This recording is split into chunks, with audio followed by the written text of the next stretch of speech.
Bear market inbound. A look at what BTC has been up to over the last week, what it means, and where we could be headed next. Agent of Chaos. The man who was supposed to pump our bags is instead messing with our heads.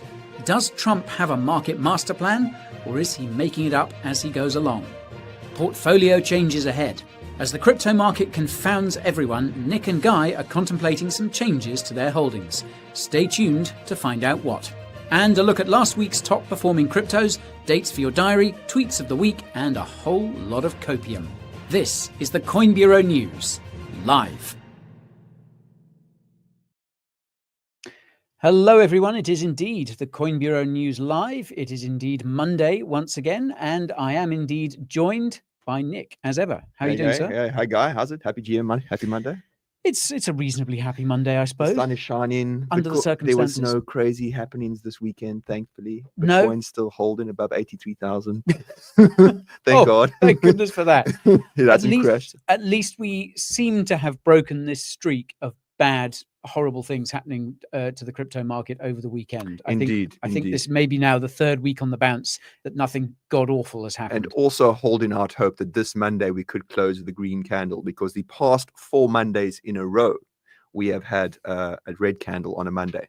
Okay. So Mondays and Thursdays over the past month over the past 2 months have statistically been bad days. So what you're saying is every time we do a live stream, either this one or NFA, the crypto market takes a dip. Yeah, I don't know if maybe there's a correlation, cause or correlation, guys. What do you think? Yeah, this is worrying. Okay, well, we are. We'll discuss that at length in due course. So, of course, we are going to be talking about Trump and what he's up to, if he has a plan. We're also going to be talking about our portfolios, what we're up to, if we have a plan. I'm not sure we do. Maybe we do. But first, we're going to talk, as ever, about Bitcoin.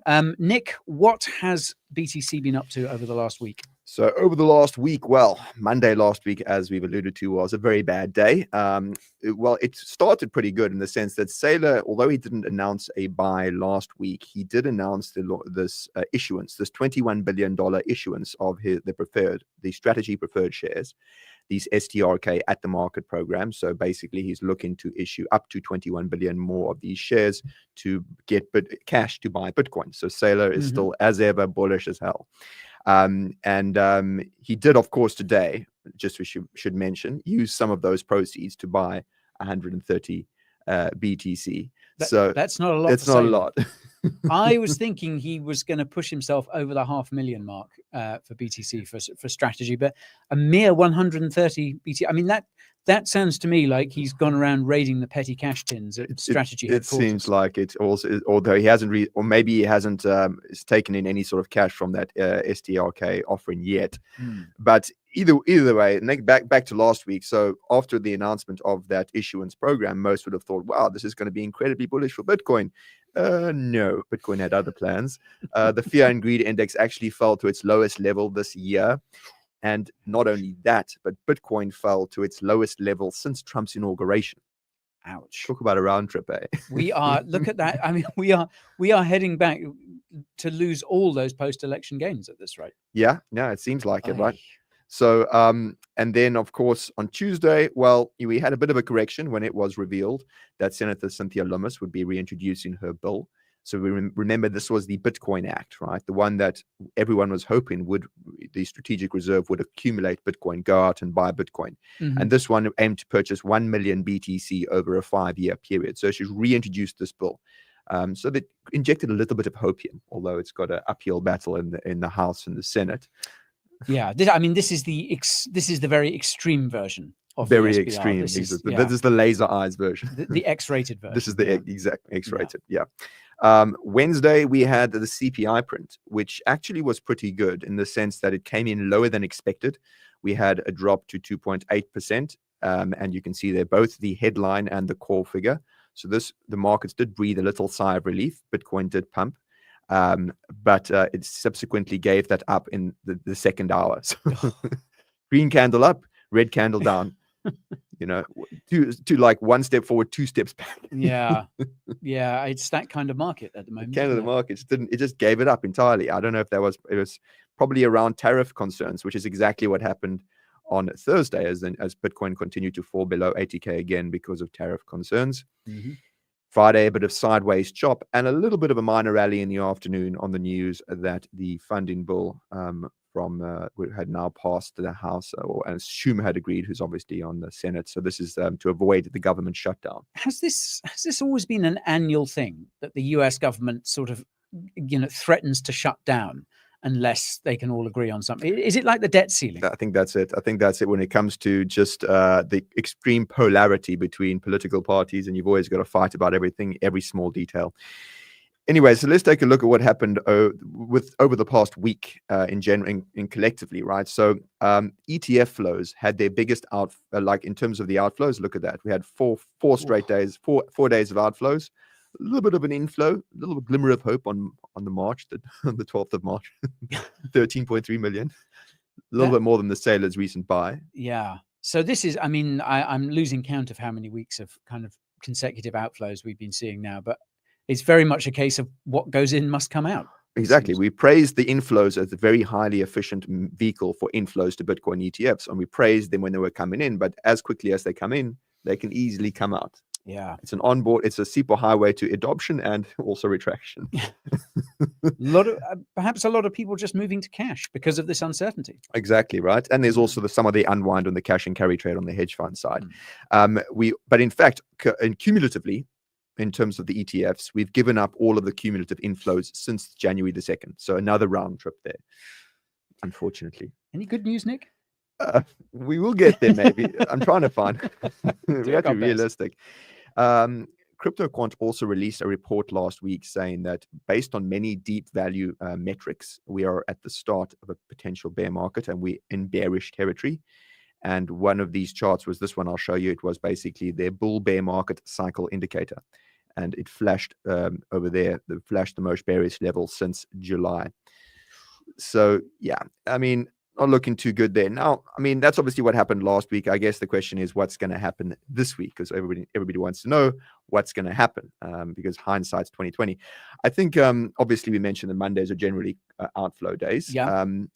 So we'll have to see how things happen today. We have got the FOMC meeting coming up on Wednesday, which is going to be worth keeping an eye on, which we'll talk about in a bit. In terms of the charts, and coming back to today more specifically, here we have the daily chart of Bitcoin. And as you'll notice, it's been bouncing around the 200-day moving average, right? Which is generally seen, it's previously acted as a bit of a support for Bitcoin. Yesterday, unfortunately, we closed below it. So we'll have to see today where we end up. If we get above it, ideally above the 84,000 level to get above the 200-day moving average and maintain that momentum.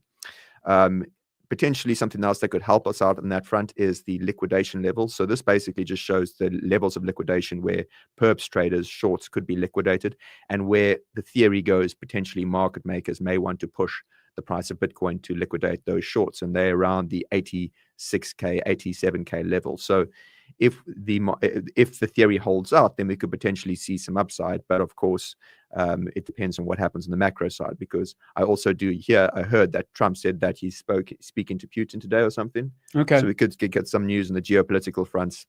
Who knows? One point to note, though, and that's the upside potential. There is also a downside risk, and that's if Bitcoin was to fall below 80K. And this is from Glassnode. This is basically the entity adjusted URPD, which is basically like the UTXOs in terms of when the Bitcoin was last moved, i.e. purchased. And there was a massive supply gap between 70K and 80K, which means that if we do fall below 80K, there's a chance that there's not a lot of suppliers willing to buy the dip between those levels. Potentially only when we get towards 70K, which is, coincidentally, the level many people are watching. Yeah. One more thing to note, guys, and this is last week gold broke its all-time high. Yes, I saw that. So gold has also been rallying against Bitcoin, and many may be wondering, could it potentially be looking at a bit of a reversal in terms of the Bitcoin gold ratio? And Aaron actually recently just did a video on the Coin Bureau trading channel looking at an interesting trade that he's looking to take out in terms of the Bitcoin PAX-G, so Bitcoin tokenized gold ratio, using one of his own proprietary indicators. So, of course, I'm not going to go and spoil that. You guys can go and watch the video to see exactly what trade he's taken. This is, of course, on the Coin Bureau trading channel. If you're not subscribed yet, you've got to do right now with the QR code over here. Behold the holy QR code that takes you to the green lands of green candles and profits, the Holy Land. Okay. There's plenty of green there. I'm not sure it's reflected in the markets. But yeah, Coin Bureau trading closing in on 80k subs as well. There we go, man. Yeah, we need to get that 100k before June. Come on, guys, help us get there. We need an extra plaque on our wall, guy. Absolutely, yes. We need more plaques. Okay, I'm going to do a quick sentiment check before we move on to Trump. Hit me with it. Okay, 38 Wheels says, if you're scared of volatility, then this ain't the market for you. Well, you know, if you've been in crypto for a while, you should be able to shrug volatility off, really. You have to embrace the volatility. You have to embrace it. You have to enjoy the ride. Otherwise, you're not going to enjoy the destination. It becomes part of your identity as a crypto trench warrior. And you just got to put up the whitest heat tempers the finest metal. Oh, beautiful, Nick. Beautiful. Poetic. Okay. Sentiment actually in the comments is not as bad as I would have thought.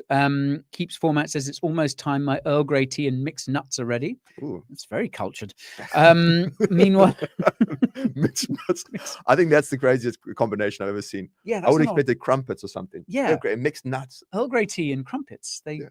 Mixed nuts. Scones or something, but mixed nuts. Very odd. Very odd. But you know, I'm down with it. I'm down with it. Good morning from Kim Jong-un's basement. That must be very, very low down. And then Steve Smith, please wake me up when the bull run starts. Oh dear. Is he in a coma or something? I don't know. I think he's just 6 months, bro. You ready to be in a coma for 6 months, 8 months, 10 months. And Candio is asking, is the black for our crypto funerals? Yes, we're quite dark today, aren't we? Yeah, somber mood, right? Yeah, it's the funereal mood for alt prices. But 2 for 1 is holding up. No plan needed. I'll sell when I'm dead. That's the spirit. That's the spirit. We'll just take it to your grave with you, man, and then all of us benefit because there's less supply of Bitcoin. Yeah, but that's what Saylor has basically said that he's going to do, isn't he? Yeah, he's not selling even when he's dead. I mean, it's all right for him, multi-billionaire Michael Saylor, to say that, but. Yeah, so well done, guys. It looks like sentiment in the comments is holding up kind of better than I would have thought. So good on you. Stay positive. That's what we like to see. Okay, let's move on. So obviously, should we do 1,500 likes? Yeah. So if you guys hit the like button right now, of course, if we get to 1,500 likes, Guy is going to reveal the biggest dog in his portfolio, the biggest loss he's taken. He's going to have a man-to-man, heart-to-heart. Don't hit that like button. Don't hit it. Don't hit it. I don't want to. I'm not in the mood. I'm not in the mood. I don't want to talk about the biggest dog of my portfolio. Oh. So they know they don't. So they don't feel so about the markets. Oh, yeah. Okay, fine. I want to make you guys feel good. You just go ahead and hit the like button. I bloody dare you. Okay. All right. So yeah, if we get to 1,500 likes, it's confession time for Guy. All right. So. We need to talk about the man who is driving all this, the man who is ultimately responsible for all the blood on the charts. Agent of chaos, Agent Orange. The Agent Orange, the Agent of chaos himself, Donald Trump. Now, there is so much debate around this, isn't there? It's like, is everything that he's doing, is all the uncertainty that he's been sowing, flip-flopping on tariffs, threatening allies, generally kind of mixing everything up. Is this part of a wider strategy? Has he got an end game in mind here? Is he just, making it up as he goes along, like we said in the intro headline? It's kind of hard to tell with Trump, isn't it? It is very hard to tell. I would say so. Firstly, it's important to point out that it's quite clear that he doesn't care this time, which is very interesting, because a lot of the theory that's been going into this presidency was that there was this Trump put, essentially this notion that Trump, most presidents, and especially Trump, would care about, you don't want the markets to crash on your watch, because then, and you don't want to run into a recession. You'll obviously there will be a put of some description, i.e. you will stop it from happening, like a put option in finance. But it's become quite clear that he doesn't think like that right now, and he's not looking at the markets. For one thing, he's referred to the markets as being controlled by globalists. So he's basically trying to dismiss that. And then, of course, there's been many theories as to why he's trying to do this. I mean, one theory is, okay, he's trying to crash the markets potentially to lead people to want to look for safe haven assets, most likely US bonds, come into US bonds, and that obviously brings down yields. And obviously we know one of his goals this term is definitely 10-year yield, in which his Treasury Secretary Scott Bessent has explicitly stated. And he also did not rule out a recession. And that's interesting. And that scared the markets a lot because obviously he's, that's the biggest shock of them all. And he frames this upheaval as a necessary transition. Quote, he says, "What we're doing is very big. We're bringing wealth back to America. It takes a little time." Yeah. He's also, I mean, it's interesting, isn't it? Because he's basically, as the sub headline in that last one showed, he is trying to reshape the American economy. It's not just, it's not just a rejig. It's not just, a reset. He's actually trying to reshape it. He's actually trying to bring industries back into the US, kind of rebuild this manufacturing base that's been hollowed out over the last few decades. And that is a huge process. That is a huge change to be undertaking. And you don't affect that sort of change without causing significant upheaval. Yeah, exactly. And he's even invoked this view of China where you have 100-year perspective versus the America with the quarter by quarter. Yeah. There was some quite interesting. I was listening to some analysis. So recently, the Chinese Communist Party had the 2 sessions in Beijing, which is their sort of political jamboree. Like everyone gets together and they talk policy and announce policy and kind of look to the future and stuff. And there was a lot of talk. China obviously, as you said, tends to have a much longer perspective. So, in some cases, 100-year perspective, but, 5-year plans are a very sort of classic kind of communist trope and things like that. But China does tend to think very long term. And of course, it occurred to me that that's very easy for a country that doesn't have an election every 4 years. Doesn't have exactly, a culture of elections. Yeah, I mean, the US, not their forte. Yeah, China does have continuity in that Xi Jinping, I think, is pretty much determined to remain president for the rest of his life, and possibly beyond if he can figure out a way around it. Whereas against Brian Johnson, Brian Johnson, maybe Brian Johnson for US forever, president. Yeah. But it's obviously a lot easier for China to think long term in that way. But I think there does seem to be a kind of thinking that maybe this sort of more strategic thinking is needed. Yeah, 100%. So just going back to his core theory, it's important. So this reindustrialization that we talked about of America, and they basically, the goal is obviously to onshore the jobs, to higher prices on foreign goods is the point, because without the pain, businesses would have little incentive to relocate their factories. And then also the tariffs are seen as kind of potentially as a bargaining chip for these close partners. But there is a broader strategy, and it's very interesting here because we've talked about this before, but there's something called the Mar-a-Lago Accords. Now, this has made a lot of rounds, and essentially, it's a play off of the Plaza Accords. Now, the Plaza Accords was something that was signed in the 1980s in Reagan's term, which was basically an agreement where the US and a lot of its trading partners came together at the Plaza Hotel in New York and agreed to systematically devalue the US dollar to make the US exports more competitive. And it was between all its major trading partners, Germany, Italy, Germany, UK, Japan, etc. And they did this, and within a few years, the dollar depreciated by like 30% or something. Okay. Yeah. Now, the notion here is that, and this is what has been termed the Mar-a-Lago Accords, it was, posited by this individual, Stephen Moran. Now, he's the chairman of the economic advisors to Trump.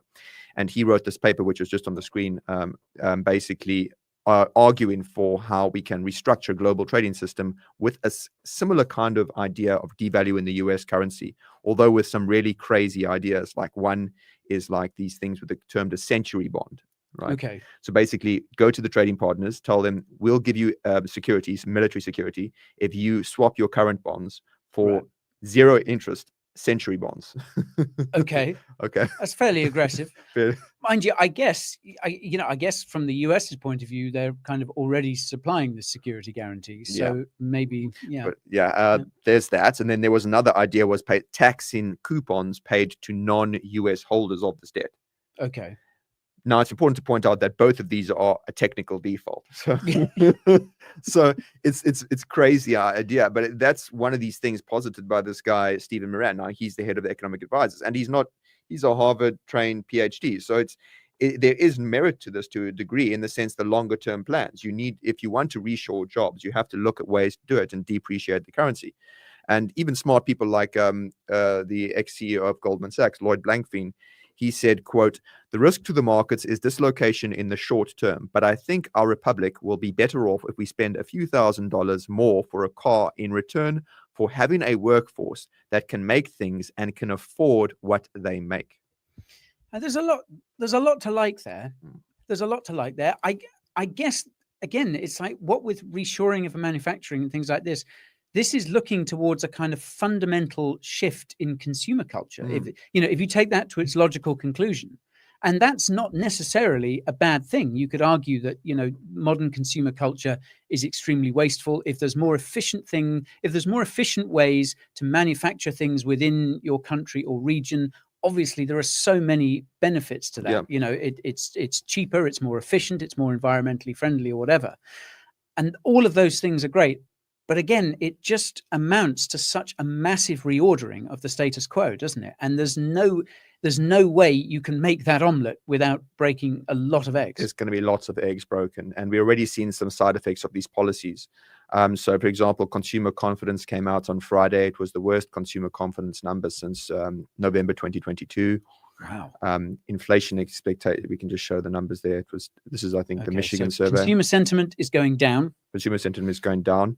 Inflation expectations, we'll get to that in a bit. The many Americans view his policies as erratic. So I don't know, but they needed a survey for that. I think that's fairly obvious, but yeah. And then 5-year inflation expectations are also at a 30-year high. I know. Well, we keep flagging this statistic up, don't we? But it's so important. Consumer sentiment is low. Inflation expectations are high. That is not a risk-on attitude. That is not a risk-on market. Yeah, everyone's worried, and it's more than one consumer spending survey. It's more than one survey on inflation expectations. So the groundswell is there. So we'll have to see. Yeah, I think just before we move on, going back to that idea, going back to Trump himself, and this kind of idea of long-term thinking. I think one thing Trump has figured out that maybe a lot of people haven't is that nowadays in the social media age, people's attention spans, people's memories are a lot shorter. So I kind of feel like I think he's probably got his eye on the midterms at the end of 2026. My guess is that if he can engineer a recession, if that's what he wants, he has got time to do that and pull up out of it. And if he times it right and things are going well in November 2026 and in the months leading up to that, then people won't remember the pain that they suffered in sort of late 2025, early 2026, because I think that is part of Trump's strategy. He just barrels on forward. He comes up with something else to make people forget the thing that they were so outraged about before. Fair point. Although it's very difficult to see. I mean, because the variables are not just Trump. It's also what happens with the trading partners, how badly inflation gets crushing. Because inflation expectations are that high, and we do start seeing a resurgence of inflation when trade wars get really aggressive. It's anybody's guess what happens next year. I mean, markets could crash, but if inflation starts rearing again, that's another issue. Yeah. Let's see. And obviously, all eyes will be on the Fed meeting this week, but we'll talk about that in a moment. It is time now to move on to the walls of shame and fame. Don't replay rise and falls. Here's the walls. Classic. Beautiful. Classic. I love the heavy metal one. Nick, I've got some news for you today. We have a Jesus. Oh my God. Bro. That is, oh my God. Wow. I part of me won't can't be able look to away. sleep tonight. Where's that from? That's not Anchorman. SNL, bro. SNL. Okay. Oh dear. But there were actually male actors you could have used in SNL. Why did you have to go with the why did they have to go with the female? Can we have Anchorman next week? That would be good. Okay, so if you guys have, for those of you who haven't scratched your eyes out, looking at that, we have a returning face to the wall of shame today. Yeah. And I'm going to nominate this person for a permanent spot on the Coin Bureau Live News Wall of Shame. It is none other than Hayden Davis. He is back, Nick. He's back now. Not only has Hayden Davis kind of like he disappeared from the news flow for about 2-3 weeks, and also noting that he still has $100 million worth of whatever from the Libra stuff. And apparently, like last week, there was news that one of the Argentinian prosecutors had asked for an Interpol red notice to be issued. Yeah. And yet, amongst all of this, there's news. But this news broke like 3 days ago. Yeah, I think so. Yeah, fairly recently. Fairly recently. Bubble Maps basically saying he's involved with another meme coin launch. He's at it again. Can you this is a classic only in crypto moment. We'll run it again. We'll do it again. we do go it again. again. We go again. We're going again. I mean, I've got a couple of questions for you, Nick. Yeah. First of all, Hayden Davis, the Sam Bankman-Fried of this cycle, I think so, man. He has to be. He has to be. the supervillain incarnate. I think so. it has to be, man. I think so. It has to be. So And impunity. Do you know, with impunity, he's still out there. giving apparently 0 Fs. It's extraordinary. Yeah, this is a guy who's like wanted by an entire country, and he's at it again. Crazy. So my other question to you, Nick, is: do you think he still owns that hoodie? I think not only does he own that hoodie, he's used part of that $100 million to go and buy 10 more Montclair like that to look more like the Gryffindor look. You know, Extraordinary. he's probably bought out all of the extra supply at Montclair. Yeah. Okay. So Hayden Davis is like a bad penny. He's turned up again. And I think that he definitely is going, he's definitely going to be a permanent fixture on the wall of shame now.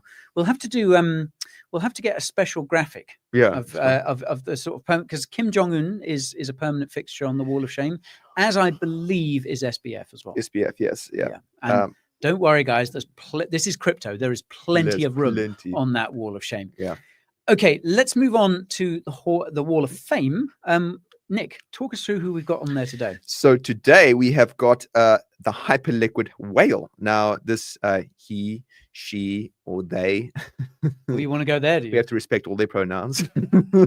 Or it could be a bot. I'm just whatever. We want to respect all walks of life. Yeah. Basically, this is this has been on the news flow. We've also been covering it on Coin Bureau on our Twitter as well. This hyperliquid whale, essentially, it started last week, I think, when he engineered a very smart trade when it came to exiting a very big long ETH position. Okay. That the TLDR is that it basically it resulted in hyperliquid having a bit of bad debt that had to come from their reserve, and obviously they had to adjust their margin levels. But it was a smart way of exiting the trade without having to go through the liquidity, exiting his position with all the price impact.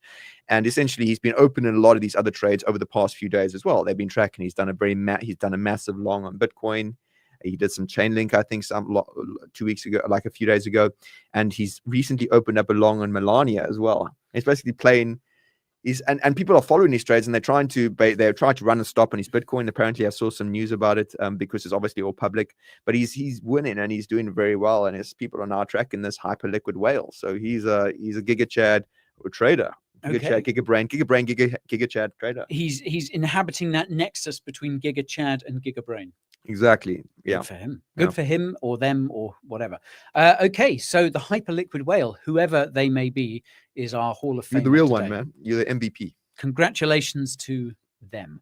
Okay, now speaking of Giga Brain, Giga Chad moves, it's time quite a segue. It's time we took quite a segue. Or the opposite. It's time we talked about our portfolios, Nick. Because over the last few weeks, us, like I'm sure quite a lot of you guys, have been pretty confounded by everything that's been going on in the crypto market of late. It has been a wild 2025 so far. And obviously, a lot of the expectations that we had for this part of the cycle and for this year have kind of been blown out of the window by reasons that we've obviously covered ad nauseum here on the show over the last couple of months. But what this means is that Nick, and I'm sure a lot of you have been giving a lot of thought to your portfolios. Now, we are, well, I'm speaking for myself, Nick. My portfolio is certainly a lot less than it was back in January, say. I'm presuming yours is the same. It is, yes. Had to push back those retirement plans quite a bit. Well, push back the retirement and Lambo plans, The good news is that Nick is still with us for at least a few more live streams at any rate. Because, otherwise he might just walk off into the sunset if we get a pump. So, just bear that in mind, folks. But yeah, I mean, we've both been thinking a lot about what our strategy is going to be from here. Now, so far, I, for one, I haven't got out and sold anything. I've just kind of taken a fairly hands-off approach because it's been so volatile. These aren't conditions that I really want to trade. I've just been kind of sitting back and observing and thinking about what positions I have the most confidence in, thinking about things on my watch list, etc. But obviously, at some point, we need to pay a bit more attention to long-term strategy. But before we sort of dig into what we're planning to do, should we just have a look at our portfolios? Yeah. And if you can bring up Nick's portfolio first, and Nic, can you just sort of talk us through this? Like how is your portfolio structured? Well, okay. So, I mean, first of all, I will note, guys, if you hadn't seen, we did do a portfolio update video at the end of last year that took us through exactly all of the coins in our positions, why we had those positions, why we had the weights we did. So go back and check that. We'll link to it as well. We'll also do a card in this video once the live is completed.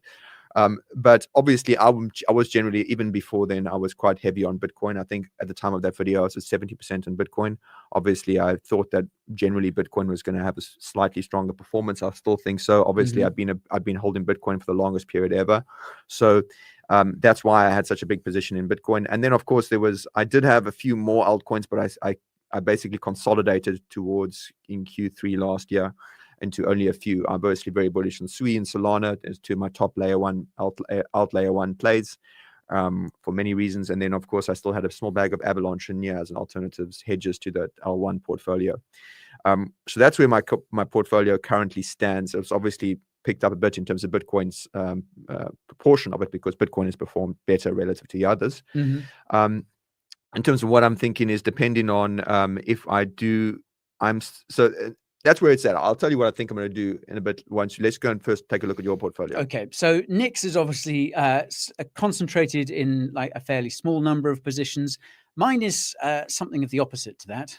I've gone for a slightly more all-encompassing approach. Diversified. Diversified. Yes, I've diversified. I should say now these portfolio pages are lifted from the Coin Bureau Club website. This is where our CBC members are able to view our portfolios in full. We've just blurred out some of the other smaller altcoin positions there.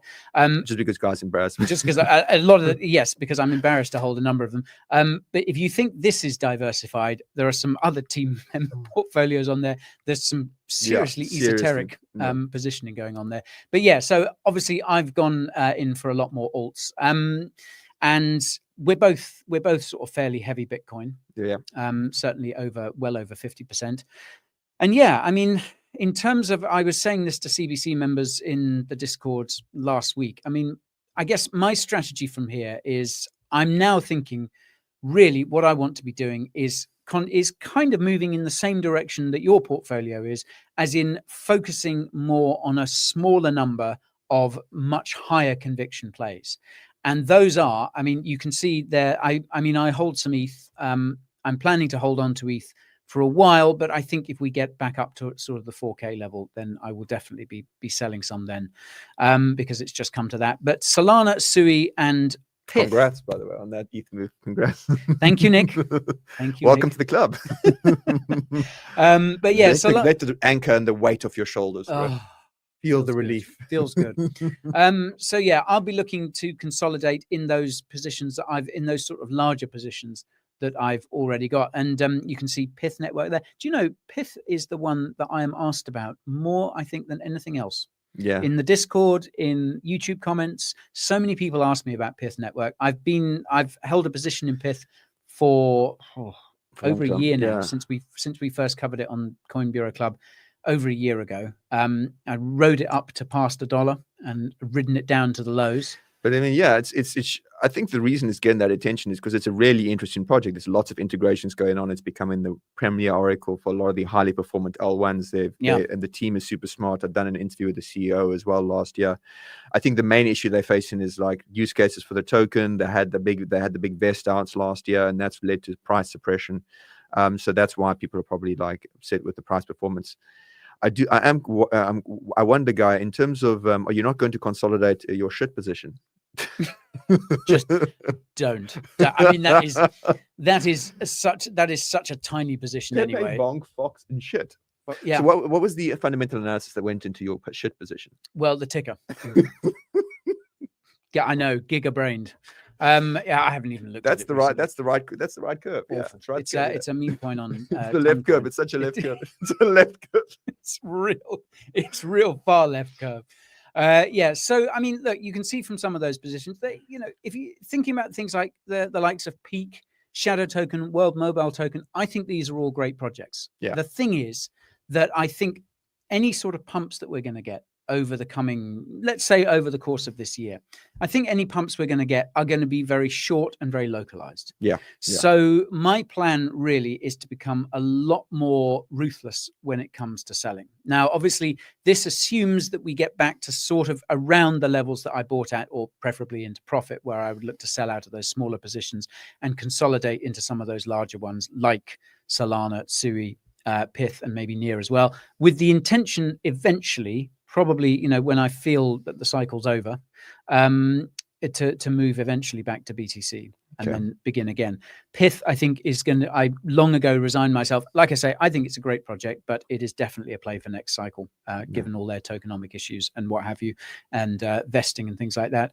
So yeah, so that's kind of my thesis at the moment. I'm not really looking to get into any other alt positions. The only other things that I'm looking at, the only sort of projects that I'm currently considering are things like DeFi protocols, the likes of maybe Aave or Ethena, that have big protocol revenues.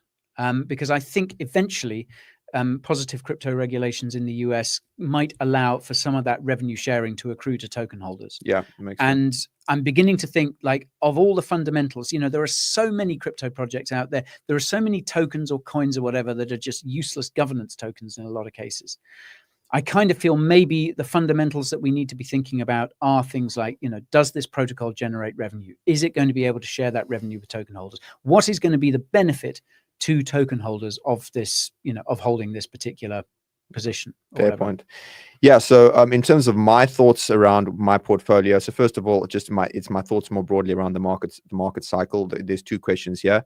I think the first question that I've asked myself is, where are we in the cycle? Is the 4-year cycle intact? Are we going to have a cycle top later in Q3, Q4, as many expect with regards to Bitcoin halving? And then also, are we going to see any sort of alt season, any description? So in terms of the where we are in the cycle, look, a lot of it's just driven by what's going on now with macro, and it's idiosyncratic and it's hard to judge, right? Very hard to judge what's going on there. But I'm of the strong opinion that in aggregate, Bitcoin dominance will continue rising. Bitcoin is going to outperform altcoins. I mean, this is just a chart that shows you how alts have been decimated. Bitcoin dominance has risen. I think that in aggregate, all alts together will lose against Bitcoin when we do, even if we do get like a large amount of liquidity, because it could just as well easily flow into Bitcoin. The narrative is stronger for Bitcoin right now, and all these other factors, which we've talked about in numerous different videos. What I will also say, though, is that, but that doesn't mean that there won't be specific, as you point to, specific altcoins and specific narratives that will do well relative to Bitcoin, right? But the question is, you have to be very specific, very, very like focused, and you have to find the right altcoins, right? You can't just go and hold a big bag of diversified altcoins and expect them to perform. Similarly, you have to avoid running into the sunk cost fallacy, and that's what a lot of people are in right now. They have these altcoins, they're underwater. There is no traction. There is no growth. There's questions around what the project is doing. You need to then be able to just let it go. You know, just let it go and understand, look forward, right? Not look back, right? And don't fall victim to the sunk cost fallacy. What's done is done, and being able to cut those. So as a result, like if we do start seeing some more performance in terms of my top alt L1 picks there, I may start, because I'm still in profit in all of them, right? I may strategically start DCAing out a little bit of it, not all of it, obviously, just a small portion, get it into Bitcoin, because I think, like I say, in aggregate, Bitcoin is going to perform very well relative to alts in aggregate. So that's my view. I think that it's not going to be definitely not an 2021 altcoin season, even with liquidity flows, right? Yeah. Because right now, ETFs and the market structure with ETFs has changed the way the liquidity flows into crypto, right? And there are many different ways to bet on crypto, leverage Bitcoin right now instead of altcoins. You can go and buy MicroStrategy shares, very highly levered. You can go and buy Bitcoin options. You can go.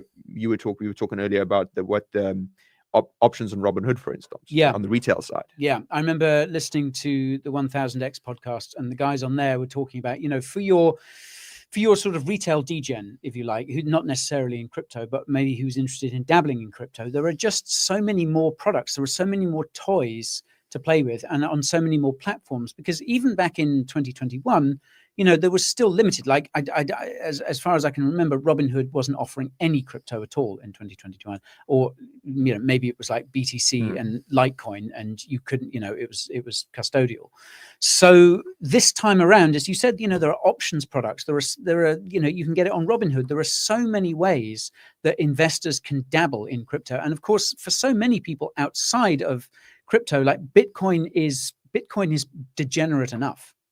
Bitcoin is as far as a lot of people are ever going to be willing to go out along the risk curve. And I think, that has implications for alts. And when you combine that with the fact that, your person exploring Bitcoin for the first time isn't necessarily having to do it on Coinbase and then going, there are loads of other coins here as well.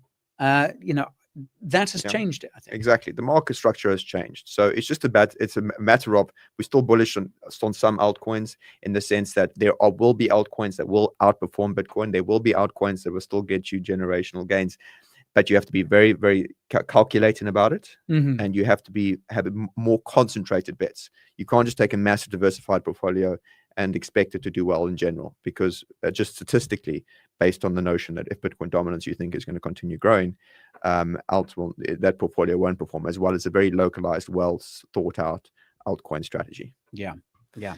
Okay. I have to say I'm even more bullish on Pith now, given all the Pith related puns that have been coming up in the comments as well. Are you taking a piff, mate? Piffing in the wind.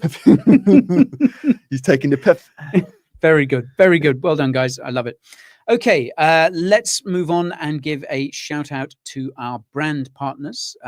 First up, not necessarily, if maybe you're thinking of buying altcoins, maybe if you're thinking of selling altcoins. Or trading altcoins. If you're a trader, like, to be honest, the range bound that a lot of these altcoins have been going in, you could have made a lot of money trading altcoins, right? If you obviously made the right trades, which is why we've got the Coin Bureau Trading channel in top right. So Binance, we've got a deal over there for you guys. If you don't have a Binance account yet, you can sign up with the link below. You get 20% trading fee discount for life and a $600 bonus. So if you want to pick up some altcoins there, obviously they've got a veritable smorgasbord of altcoins, and there's also a lot of excitement around the BNB ecosystem now. So this is obviously a great entryway into the BNB ecosystem, because Binance has a lot of integrations with BNB. Yeah. Well, shout out to Binance as well, because they just raised $2 billion. Yeah. And it's from a sovereign, right? Yeah. So that's a credit to them. I think they were saying that's the largest amount of money raised by a crypto company so far. I think so. Ever. Yes. Yeah. Ever. So yeah. That's pretty impressive. Yeah, I think it beat Bridge last year, the $1 billion acquisition. Oh yeah, the stablecoin. And then, of course, once you have your coins on Binance, you can go down. We also have, and you can secure it on a Ledger. Now, Ledger, obviously, premier hardware wallet device manufacturer. They've got the Ledger Flex and Stacks, these great large screens for clear signing to obviously see what you sign in. Very important. I love what happened with Bybit.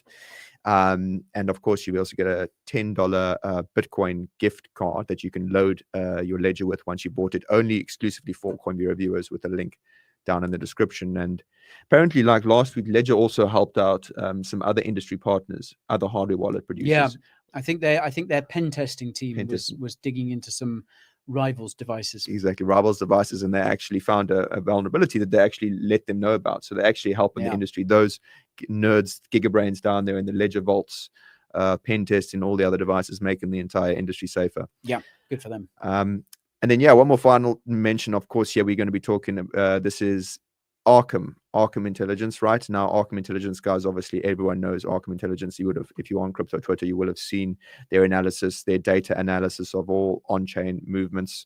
And if you're not following their Twitter, of course, you got to do it right now.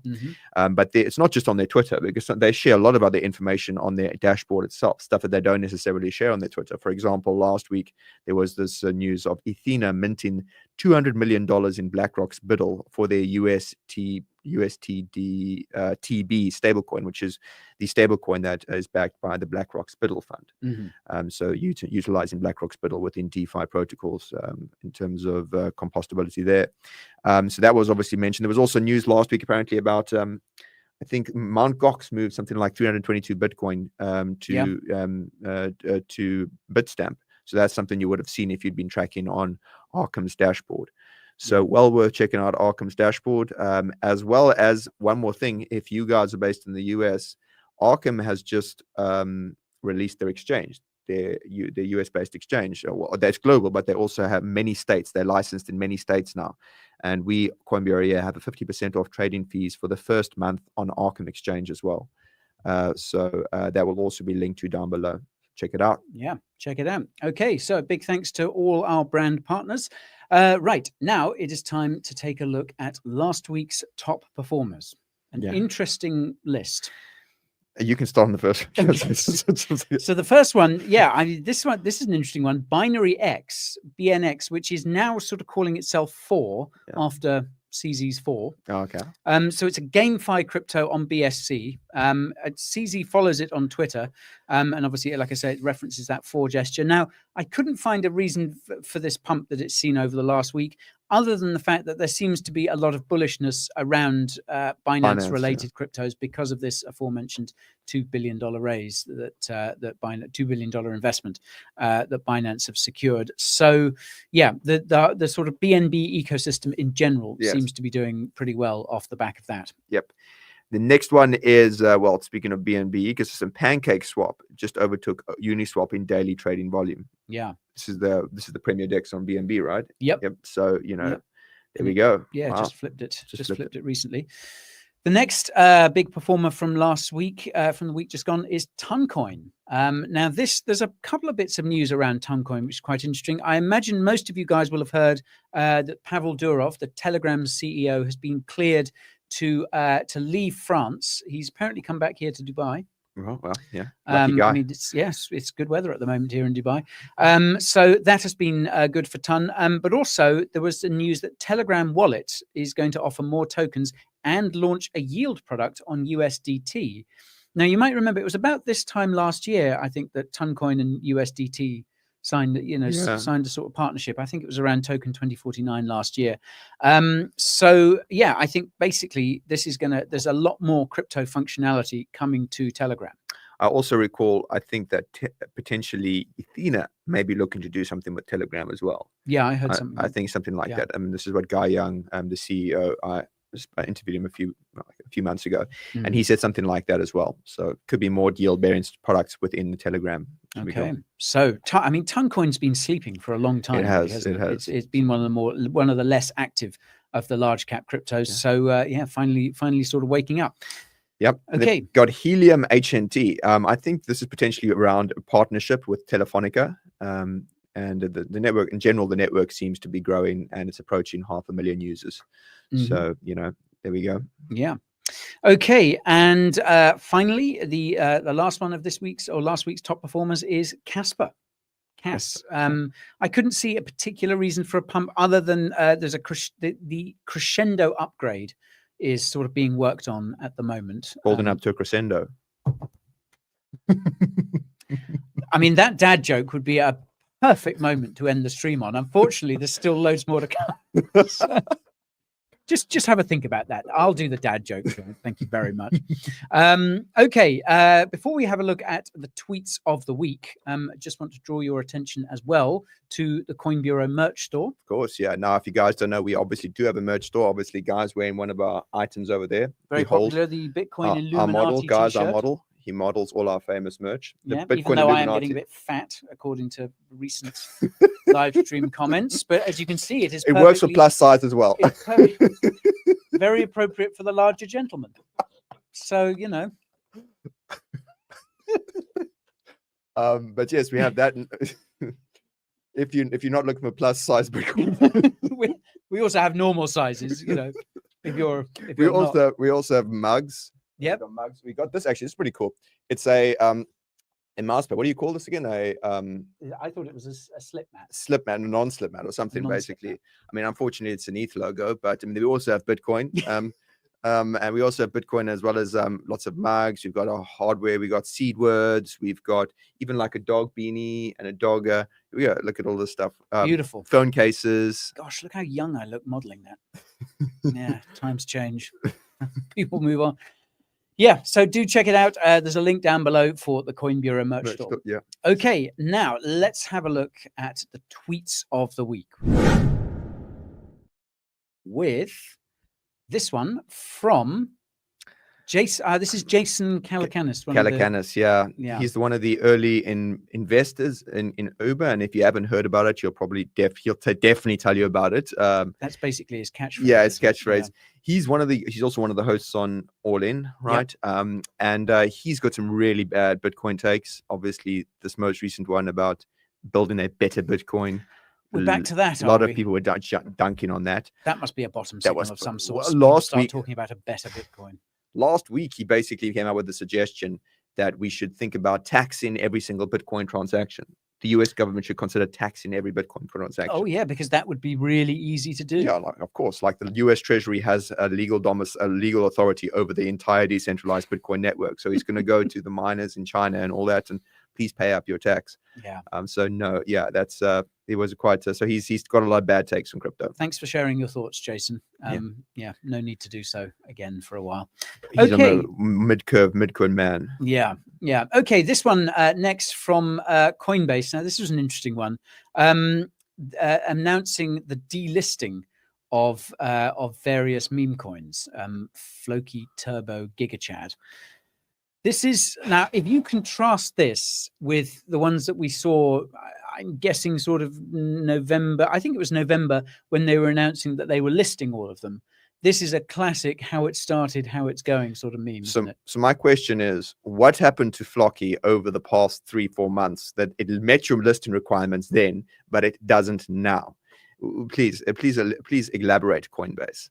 Because if it is just the fact that you listed it to make money and trading fees, okay, be honest about it, right? Like, don't be, but it's just this notion that it didn't meet the risk. And to be honest, also like Coinbase, there has been questions around other coins. Remember, like Andre Cronje has always been railing against Coinbase because they have some issue with listing. They never listed FTM, and they haven't listed S either.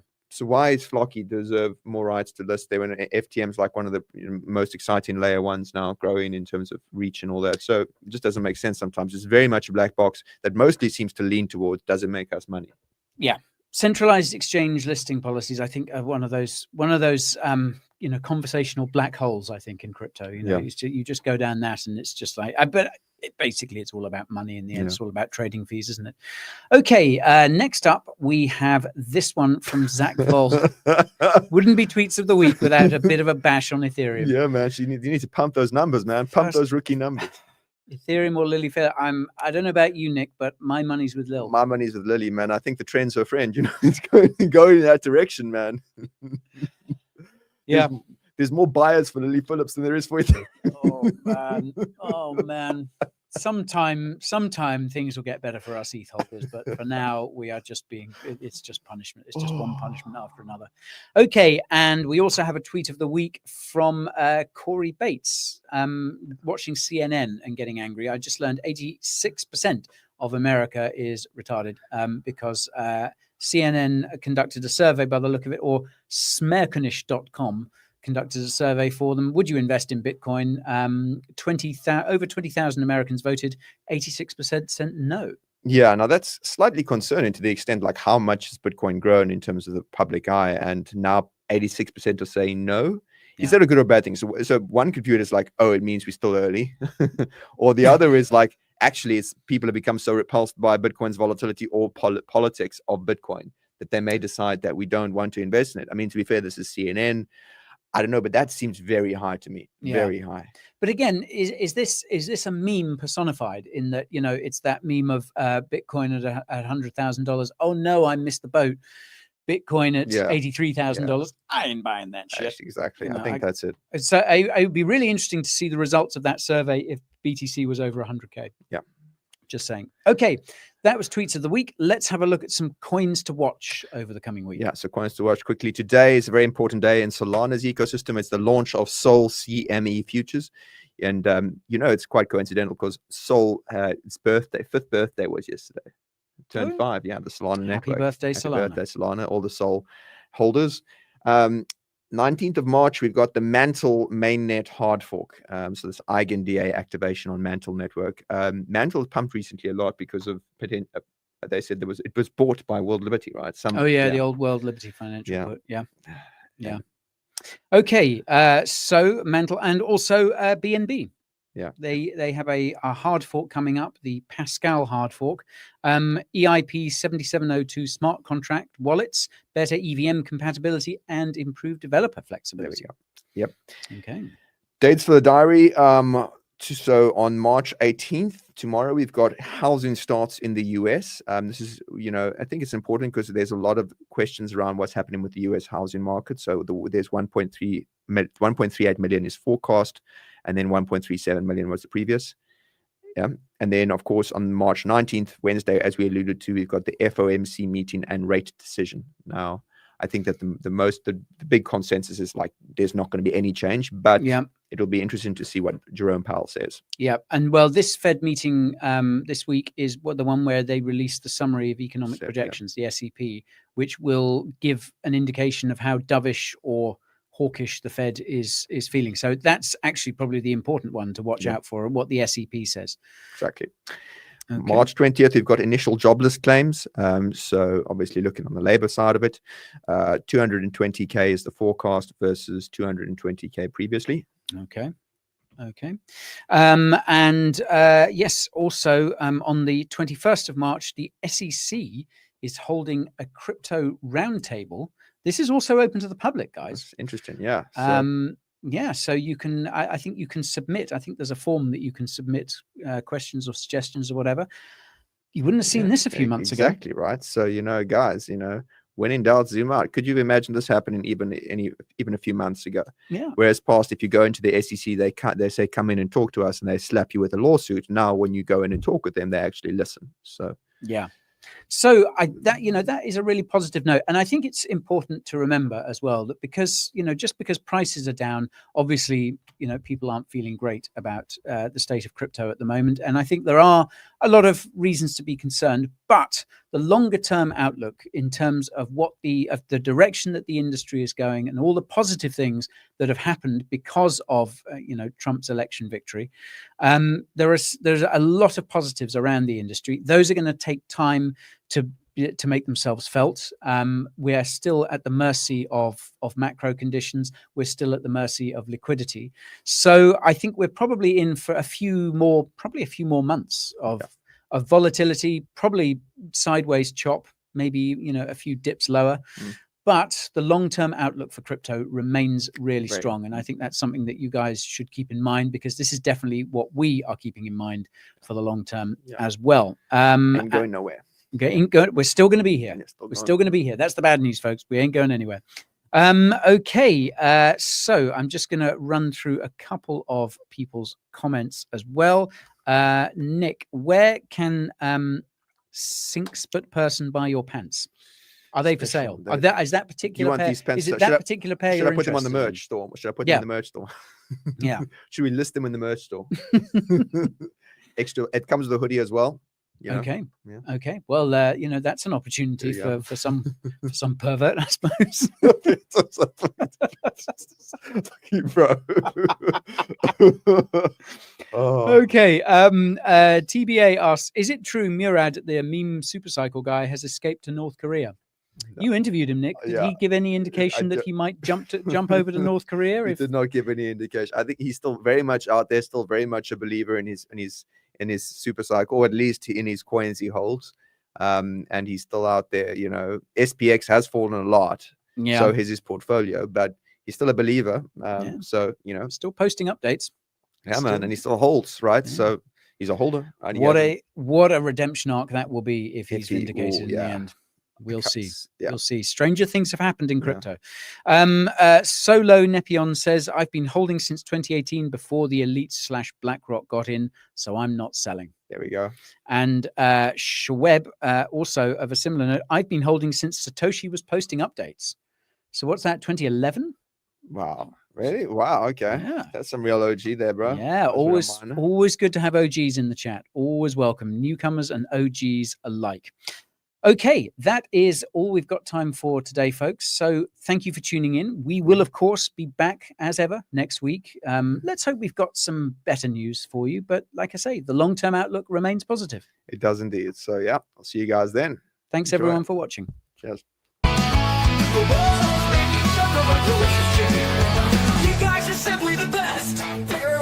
emotions.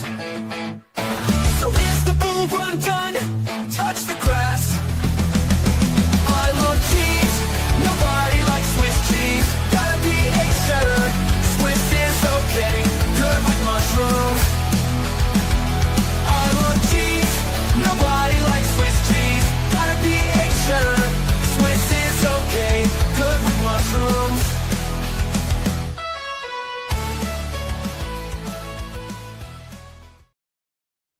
Oh no, Nick's being attacked by a dinosaur. Nah, nah, nah, nah, nah, nah, nah, nah, nah, nah, nah. Na na na na na na na na na na na na. Cheers.